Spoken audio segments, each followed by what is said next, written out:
Kashmir case study. Kashmir की कहानी पिछले पार्ट में आपने देखी है कि कश्मीर का किन कंडीशनों में विलय हुआ, किस तरीके से 27 अक्टूबर की तारीख में कश्मीर भारत का स्थायी अंग बन गया था, कैसे इसका हिस्सा बन गया था। विलय पत्र पर लॉर्ड माउंटबेटन के द्वारा साइन, यानी कि जैसे ही लॉर्ड माउंटबेटन ने दिल्ली में हस्ताक्षर कर दिए थे 27 अक्टूबर को, उसके बाद से जम्मू एंड कश्मीर देश का हिस्सा था। ठीक है, और ये बात 1950 में ये मुद्दा यूएनओ में भी पहुंचाया गया था। भारत पाकिस्तान दोनों के बीच में जब ये मत उत्पन्न हो गए थे कि जम्मू एंड कश्मीर किसका हिस्सा है, पाकिस्तान ने बहुत सारी दलीलें दी किस आधार पर पाकिस्तान कह रहा था इन चीज़ों को।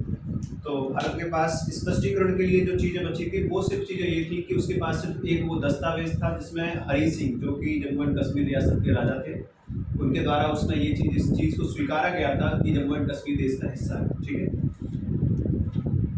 कश्मीर घाटी के अंदर घटनाएं निरंतर घटती जा रही थी। 89 में वहाँ पे हालात ऐसे बन चुके थे कि आपने पीछे वाले अध्याय में सुना था कि किस तरीके से कश्मीर घाटी के 83 स्क्वायर किलोमीटर एरिया पर पीओके से कह सकते हैं हम, पाक ऑक्यूपाइड कश्मीर का क्षेत्र जो है, जिस पर कबायली सैनिक जो पाकिस्तान से आए थे उन्होंने कब्जा किया था।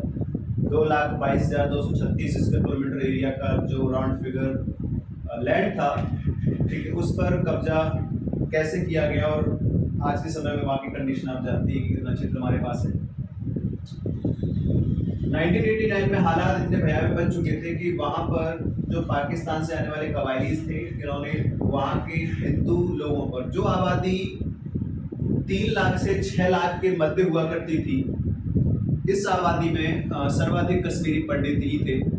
ठीक है, जब कश्मीर का विलय भारत में हुआ था तो मुस्लिम बहुलता वाला जो क्षेत्र था वो बहुलता वाला क्षेत्र कश्मीर का, कश्मीर जिसे कह सकते हैं, कश्मीर जो पाक ऑक्यूपाइड कश्मीर यानी पाकिस्तान की तरफ चला गया, तो मुस्लिम बहुलता वाला क्षेत्र था।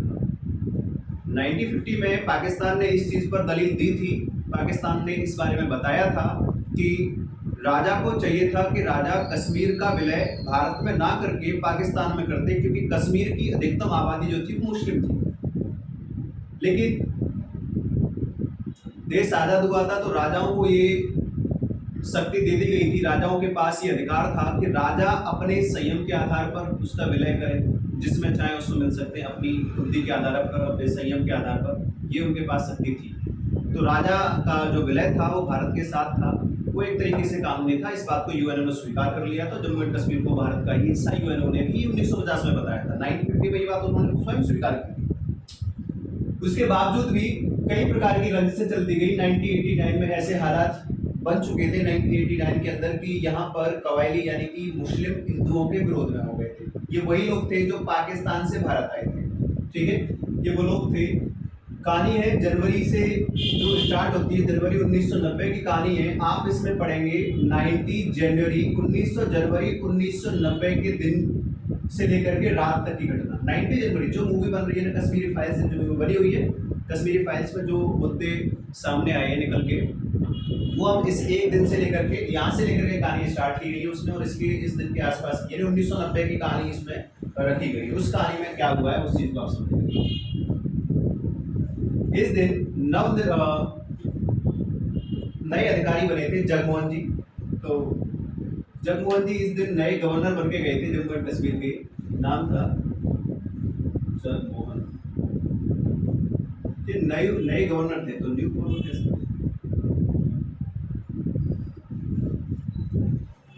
ये नए गवर्नर बन के गए थे जम्मू एंड कश्मीर के। जगमोहन जी ने जब ये वहां पर पहुंचे तो इन्होंने दिन में जो हालात देखे जम्मू एंड कश्मीर के, वो हालात कुछ ज़्यादा अच्छे नहीं थे। बहुत ज़्यादा हालात खराब हो चुके थे उस दिन। वहाँ पर वहाँ के लोगों की जो इच्छा थी वो पाकिस्तान में मिलने की थी। ये बात 1950 से ही देखने को मिलने लगी थी, क्योंकि 1947 में ये लोग चाहते थे कि वो पाकिस्तान में मिल जाए, लेकिन उनकी इच्छा के विरुद्ध ये विलय हुआ। ये चीज़ इसमें सामने आई। ठीक है, अगर ऐसा होता, लेकिन राजा का विलय भी तो ठीक था, राजा ने कोई गलत विलय नहीं किया था, क्योंकि उन्हें ये संयम पर, उनके संयम पर ही निर्भर था, तो उन्होंने अपने अकॉर्डिंग ये विलय किया था। जगमोहन जी ने देखा कि दिन में वहाँ पे कुछ लोग थे जो कि खूनी होली खेलने की तैयारी कर रहे थे। इस 19 जनवरी के दिन जगमोहन जी ने पूरी कोशिश की, उन्होंने केंद्र से बात की, वहाँ के समाज सेवी संघ थे, उन समाज सेवी संघ के लोगों से मदद लेने की कोशिश की कि वो उस घटना को रोकने की कोशिश कर रहे थे जो घटना घटित होने वाली थी। उन्हें उसका अनुमान लग चुका था कि घटना किस स्तर तक की हो सकती है और उसमें कितने लोगों की अनुमानित जान जा सकती है, उन्हें उस चीज का अनुमान था। कश्मीर में उन्होंने पुलिस से मदद मांगी, पुलिस भी सामने नहीं आई। नेता लोग जो थे, नेता थे, कश्मीर एक 1990 में राज्य हुआ करता था, यूनियन टेरिटरी नहीं था, एक राज्य था। तो एक राज्य था, राज्य के अधीन पुलिस थी, तो पुलिस भी काम नहीं आई, पुलिस भी काम नहीं आई, वहां के पुलिस वाले भी भाग गए, कुछ भी पुलिस वाले नहीं थे। जगमोहन जी ने आर्मी को बुलाया, आर्मी बीच में आई, आर्मी ने मदद की। इस दिन घटना के दिन आर्मी को बुलाया, लेकिन आर्मी रिजर्व में इतनी नहीं थी कि आर्मी पूरे कश्मीर को प्रोटेक्ट कर पाती, आर्मी रिजर्व में कम थी। इस आर्मी ने कई हद तक कश्मीर को अपने नियंत्रण में ले लिया, लेकिन 19 जनवरी को पूरे कश्मीर के अंदर जितनी मस्जिदें थी, उन मस्जिदों के लाउड स्पीकर से ये आवाज आती रही कि कश्मीरी पंडितों को बाहर जाने के लिए कहा गया और कहा कि हमें कश्मीर चाहिए, कश्मीरी पुरुषों के साथ नहीं, कश्मीरी महिलाओं के साथ। ये आवाज आ रही थी लाउड स्पीकर से, बहुत बुरी खबर थी। उन्होंने कहा था कि हमें कश्मीर चाहिए, कश्मीर में निज़ाम मुस्तफा चलेगा, निज़ाम मुस्तफा की मांग कर रहे थे, निज़ाम मुस्तफा चलेगा, एक तरीके का इस्लामिक कानून। उन्होंने कहा कि ये कानून चलेगा। उन्होंने वहां की जो आबादी थी, मैंने कहा 3 से 6 लाख के मध्य थी, ये आबादी थी वहां।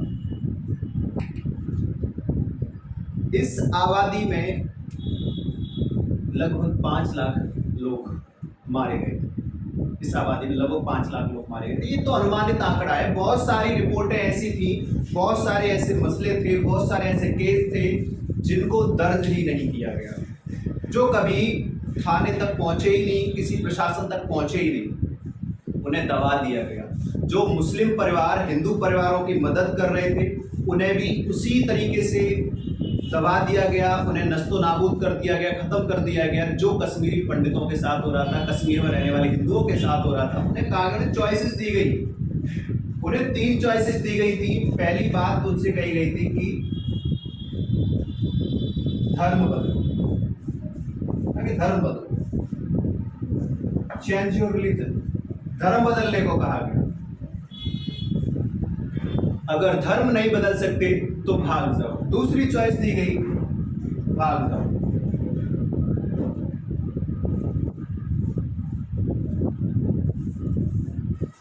और तीसरी चॉइस थी, अगर आप भाग नहीं रहे, कश्मीर में रहेंगे तो फिर मरो। रात भर ये आवाजें लाउड स्पीकरों से गूंजती रही, रात भर ये मौत का तांडव घाटी में होता रहा। 1989 से 1990 तक इस एक वर्ष के मध्यदौरान 300 लोग मारे गए, 300 लोग जो कि हिंदू थे, पंडित थे। इसमें 2 नाम ऐतिहासिक हैं, एक तो नाम है सरला भट्ट का और एक है गिरजा गंजू। ये 2 नाम हैं जो कि ऐतिहासिक नाम है, दोनों महिलाओं के नाम हैं। ये वो महिलाएं हैं जिनको शारीरिक प्रताड़ना, मानसिक प्रताड़ना, सांस्कृतिक प्रताड़ना, यानी कि इनके साथ सांप्रदायिक हिंसा हुई और इन्हें कई प्रकार से इन्हें उस हीन भावना से गुजरना पड़ा जो कि एक महिला के लिए बहुत गलत बात होती है। यानी कि हिंदुत्व के अंदर या फिर भारतीय संस्कृति में हम इसे बहुत ही अलग नजरिए से देखते हैं। किसी भी महिला की जान उसकी इज्जत होती है, उससे इन्हें गुजारा गया। सरला भट्ट, गिरजा गंजू, ये वो महिलाएं हैं जिनका रेप करने के बाद, इनका कई बार रेप हुआ और रेप करने के बाद उसे उस मशीन से काट दिया गया जिस मशीन से लकड़ी काटी जाती है, उस मशीन से इन्हें बीच में से काट दिया गया। घटना बहुत भयावह थी। इसके कुछ दृश्य हैं, कुछ इमेजेस हैं जो कि कश्मीरी फाइल्स मूवी में डाले गए। कुछ पार्ट्स तो थे, कुछ ऐसे पिक्चर्स थे जिन्हें कश्मीरी फाइल्स मूवी के अंदर ऐड किया गया था, लेकिन सेंसर बोर्ड ने उसे हटा दिया था। लेकिन वो पार्ट दोबारा से आ गए हैं वापस, तो देख सकते हैं आप उसे। एक तरफ ये घटना घटित हो रही थी और ये घटना यहाँ पर रुकी नहीं, ये घटना यहाँ पर नहीं रुकी। फिर से 1998 में दोबारा से कश्मीरी पंडितों को मारा गया, 23 से 24 कश्मीरी पंडित दोबारा से मारे गए थे। फिर से कश्मीरी पंडितों को 2003 में मारा गया। फिर से ये बात ये हुई थी बारामूला के पास गुलमर्द एक जगह है, गुलमर्द में भी कश्मीरी पंडितों को दोबारा से प्रताड़ित किया गया था। आप जानते हैं कि जो इस समय सत्ता में जो सरकार थी, यानी कि 90s में जो सरकार थी केंद्र में, ये कांग्रेस पार्टी का नियंत्रण में थी, सरकार कांग्रेस पार्टी के प्रभुत्व में थी। कांग्रेस पार्टी इस समय शक्ति में थी। तो केंद्र सरकार ने किसी भी प्रकार का कोई भी एक्शन नहीं लिया। केंद्र सरकार अगर चाहती तो ऐसा वहां कुछ होता ही नहीं। सरकार ने एक तरीके से कहें तो अपने कान बंद कर लिए थे। सरकार का कोई एक्शन नहीं था, ना तो सरकार का एक्शन था, ना ही पुलिस का एक्शन था, ना ही किसी भी समाज सेवी संघ का एक्शन था। आज कुल मिलाकर के इस घटना को 32 वर्ष हो गए हैं, लेकिन अभी तक किसी भी ना तो समाज सेवी संघ ने कोई कार्य ऐसा किया है, ना ही नेताओं ने कि जो कश्मीरी पंडित थे, जो कि इन्हें हम इंटरनली माइग्रेटेड पीपल भी कहते हैं, तो ये वो लोग हैं जिन्हें वहाँ से पलायन कर दिया गया, जिन्होंने वहाँ से पलायन किया गया, वहाँ से इन्हें प्रताड़ित करके बाहर निकाला गया। इन्हें अभी तक कश्मीर में पुनः स्थापित करने की बात किसी भी समाज सेवी संघ ने नहीं की। जो भी घटना थी एक ऐतिहासिक घटना है, लेकिन बात ये है कि अगर उन्हें उनके घर से निकाला गया तो इन्हें पुनः उनके घर पर इन्हें पहुँचाया जाए, उन्हें पुनः से वहाँ पर स्थापित किया जाए। ठीक है, ये बात आज तक नहीं हो पाई। इस पर अभी तक कोई विशेष कदम नहीं उठाया गया किसी भी सरकार के द्वारा।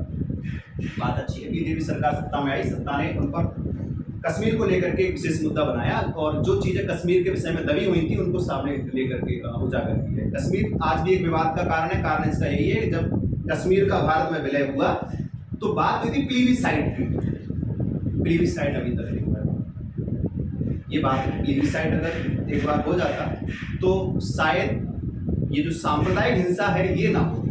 सांप्रदायिक हिंसा को रोकने के लिए सिर्फ एक ही जरिया था, लेकिन दोनों ही देश के अंदर सत्तावादी लोग, राजनेता, इस पर राजनीति हुई कश्मीर पर शुरू से। राजनीति में पिसते वही तो आम लोग, कमजोर लोग पिसते हैं। सत्तावादी लोग, शक्तिवादी, जो सत्ताशील लोग हैं वो कभी नहीं पिसते, जो शक्ति में रहते हैं वो कभी नहीं पिसते। विभाजन के दौरान भी यही हुआ और ये होता रहेगा। इसको रोकने का सिर्फ जरिया यही है कि आपसी भाईचारा बना रहे, ठीक है, वरना ऐसे सिर्फ नॉट ओनली द कश्मीर मस्करी, ऐसे बहुत सारे केसेस आपको मिलेंगे। ये तो एक मुद्दा है जो निकल करके बाहर आया। कल आपने पढ़ा था, मैंने आपको बताया था 22 अक्टूबर 1947 की घटना पढ़ाई थी आपसे